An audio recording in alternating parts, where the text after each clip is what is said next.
And now we must analyze and interpret the story The Standard of Living by Dorothy Parker. And let us work out the strategy for understanding, analysis, and interpretation. Draw inferences on what you have read. Get engaged with the text and apply various strategies. Identify the problem the author is trying to resolve. Identify the author's attitude. Identify deeper implications insightfully from the text. Focus on literary and language means. And about the author, about Dorothy Parker. Dorothy Parker is known as a legendary literary figure and the wittiest woman in America. At the age of 24, she became a staff writer for Vanity Fair as a drama critic. While her husband, Edwin Parker, was stationed overseas, she met with other writers for drinking and socializing at the Algonquin Hotel in New York City, a group which came to be known as the Algonquin Round Table. During this time, she worked as a freelance writer, drank heavily, and made several suicide attempts. In 1933, she moved to California and wrote screenplays with her second husband, Alan Campbell. Style. Dorothy Parker's literary style is viewed differently by critics. They argue that at times it carries the formal elements of 19th century tradition. At other times, it struggles to break free from them. Hardly anyone will argue the idea that Parker's stories are filled with satire. Parker regarded herself as a social satirist. She is known for her sharp tongue and malicious wit. How is this reflected in the style of the story, The Standard of Living? And now about The Standard of Living, about the story itself. The story was written in 1941. Two young working American girls, Midge and Annabelle, invent a game. What would you do if you had $1 million? In order to escape the ordinariness of everyday, standard life.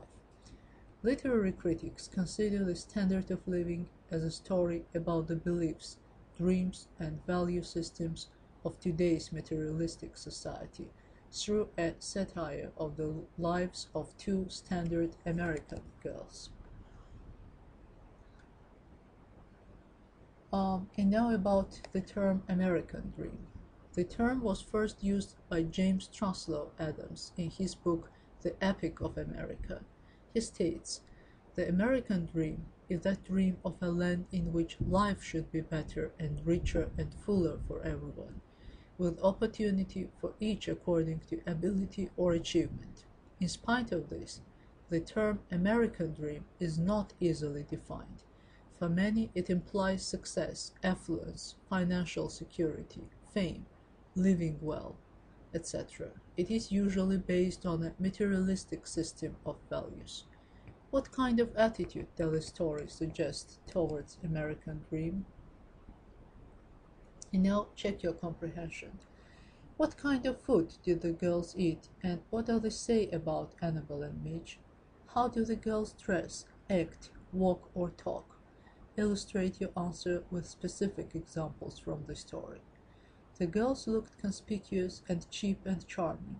How did they succeed in looking so? And now, your response to literature. Is this kind of adornment still typical, still standard today? How do you want to look like? What is your idea of being cool? How did Annabelle and Midge spend their free time? What game did the girls invent? What rules did the game have? How serious were the girls when playing the game? What shift did the game take one afternoon?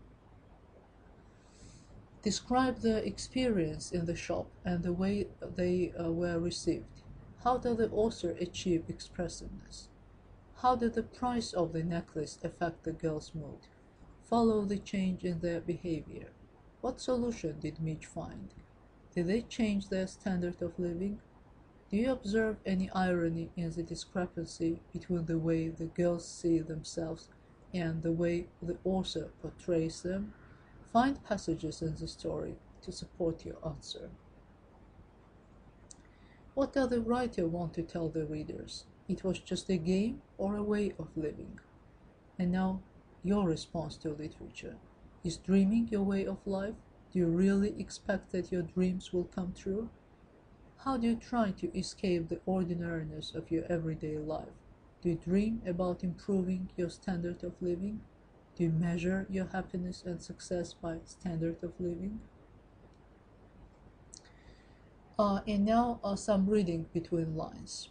In addition to using satire and irony, Parker is known for her sharp tongue and malicious wit. Can you detect them below? They looked alike, though the resemblance did not lie in their features. It was in the shape of their bodies, their movements, their style, and their adornments. What does the author imply when she speaks about the resemblance of the two girls? Is their appearance also standard? Is the shape of their body standard? Is their movement standard? Is their style standard? Are their adornments standard? Are their values standard? Your response to literature. Do you, like Dorothy Parker, feel that people are losing their individuality and becoming more and more standard? Have you noticed that their values, style, adornments, even movements, way of talking are standard? They painted their lips and their nails. They darkened their lashes and lightened their hair, and scent seemed to shimmer from them. They wore thin, bright dresses, tight over their breasts, and high on their legs, and tilted slippers, fancifully strapped. They looked conspicuous and cheap and charming. Now, as they walked across the Fifth Avenue with their skirts swirled by the hot wind, they received audible admiration. Annabel and Midge passed without the condescension of hurrying their pace. They held their heads higher and set their feet with exquisite precision, as if they stepped over the necks of peasants.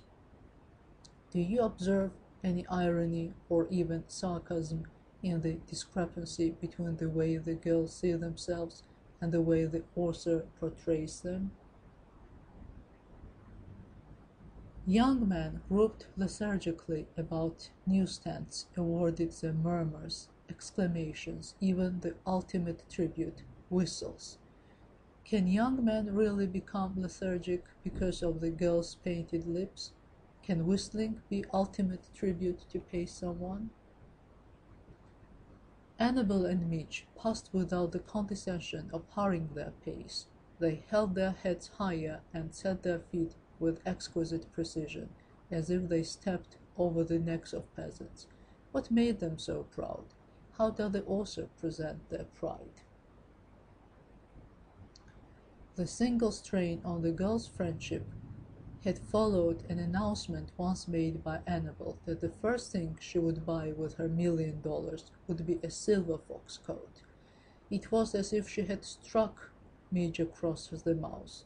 When Midge recovered her breath, she cried that she couldn't imagine how Annabel could do such a thing. Silver fox coats were so common. Annabel defended her taste with the retort that they were not common either. Midge then said that they were so. She added that everybody had a silver fox coat. She went on, with perhaps a slight toss of head, to declare that she herself would not be caught dead in silver fox. What do you think? Is Dorothy Parker sarcastic in this episode? The girls do not wish to look common. Why does it sound ridiculous? Language and literature. Explain the use of the literary elements of a story.